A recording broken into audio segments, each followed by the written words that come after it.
ফেনী এবং মুহুরী নদীর পানি নিয়ে যৌথ নদী কমিশনের মাধ্যমে ভারতের সাথে আলোচনায় বসার কথা জানিয়েছেন পানি সম্পদ মন্ত্রণালয়ের উপদেষ্টা সৈয়দা রিজওয়ানা হাসান।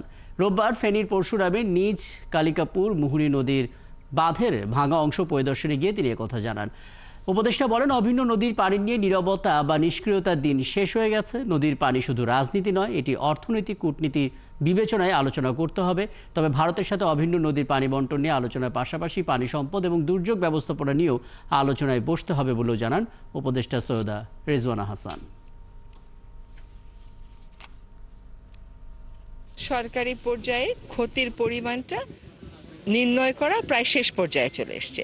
কাজে এখন তাদের সাথে আমাদের যে যৌথ নদী কমিশন আছে তার মাধ্যমে, আমাদের যে নীতি নির্ধারণী মহল আছে তাদের মাধ্যমে আমরা এই কথাগুলো বলবো যে এই ক্ষতিগুলো আমাদের হয়েছে। সব কিছু বাদ দিয়েও শুধু যদি মানবিক কারণে আমরা দেখি, তারপরেও কিন্তু দুইটা দেশের মধ্যে কতগুলো তথ্যের আদান প্রদান খুবই জরুরি।